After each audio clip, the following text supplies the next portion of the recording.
Welcome to LC Screen Talk. My name is Larry, and this is my review of Fantasy Island.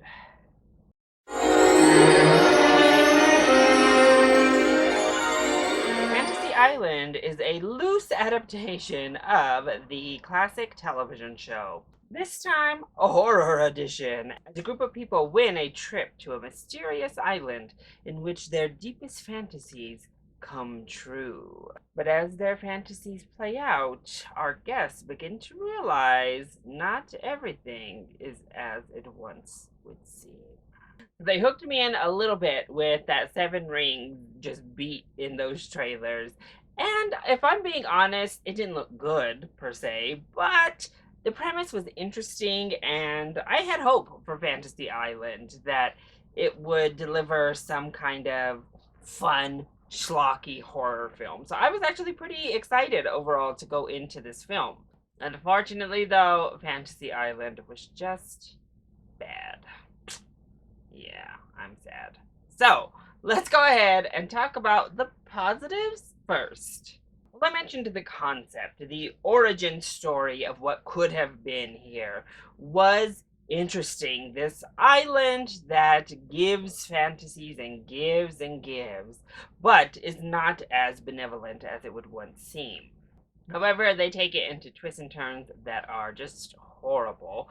But that original idea is fun. It's like a fun setup for a horror franchise, honestly. And I dug it. I dug the setting as well. I wish we had been able to do more. We do have a gay character in this film that is pretty good with some fun moments. And the cast all looks good.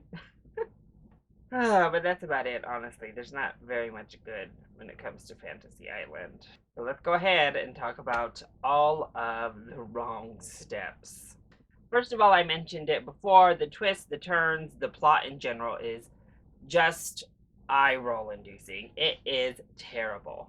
Instead of taking this down some sort of sophisticated lane of appearances or the grass not being greener on the other side, they take the worst possible direction you could think and then give us another twist that makes it all even worse and also not make any sense. More than just being cringy, the plot just doesn't make any sense. Most everything around in this just doesn't make any sense.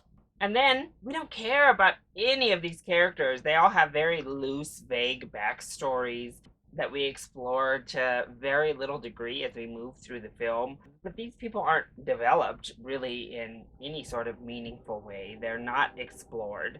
And thus, it all just rings hollow because you don't care about the events, you don't care about the people, you don't care about anything that's happening on screen. And I'm sorry, Blumhouse, was this supposed to be a horror or a thriller? Because there were literally zero thrills and zero scares in this entire movie. There's not even a jump scare to be had that works to any sort of effect. It is not scary at all. In honesty, it's like a TV level psychological drama. That's pretty much how it plays out through the entirety of the film. And it's just so boring. It feels so much longer than it is because, again, it all just rings hollow and you don't care. Plus, the filming is just not good, very shaky. There's a beautiful setting to be had here, and every now and then they give us a beautiful shot, but for the most part, it just looks ugly too. Ooh, and a movie about Fantasy Island looking ugly? What? For the horror fans who like some good kills in there, there are no good kills to be seen here. Honestly, it's void of any sort of aspects of horror that you would hope for. So it can't even be like a guilty pleasure, schlocky horror thriller because it's not that at all. As for the acting, it's not good.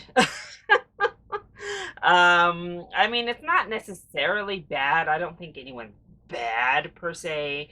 But oh, nobody's good. Nobody's really trying. I guess Lucy Hale is trying, but she's not good. Michael Pena just sleepwalking through this film. Everybody is pretty much just kind of going along for the ride. But Blumhouse, stop hiring Jeff Wadlow to direct your films. He had Truth or Dare with Lucy Hale, this with Lucy Hale. It's a terrible, terrible combo. And if you see Jeff Wadlow and Lucy Hale again, run far away in the opposite direction. So Fantasy Island was a slog to get through. that is sure to have one of the worst written scripts of 2020, with characters we don't care about, a plot that makes absolutely no sense and takes the cringiest of turns, and worst of all, has no thrills or scares in it. Honestly, Fantasy Island is a skip. If you're a big fan of the show and you're just so curious, wait for this to come on TV. Otherwise, it's not worth spending the money. So, that is my review of Fantasy Island. I hope you enjoyed it. If you did, go ahead, click like down below, and subscribe to the channel so you are always up to date on my latest videos. Also, join in on the discussion. Are you excited to see Fantasy Island? Or have you already seen it? If you have, let me know your thoughts in the comment section down below, or you can hit me up on Twitter. I love you all so much for your continued support. Thank you for watching, and I'll see you next time. Bye!